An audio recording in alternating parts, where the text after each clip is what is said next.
So the first day of the trail,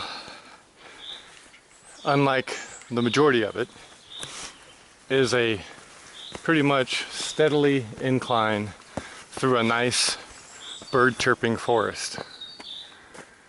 That's actually quite pleasant. Fuck the birds. With that, Get me up this goddamn hill. with that exception, we're an hour into it and we have pretty much just steadily climbed for a solid hour. Not at a bad elevation gain, but definitely an elevation gain that our quads, hands, and ass are feeling.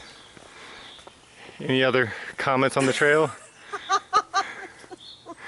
Okay.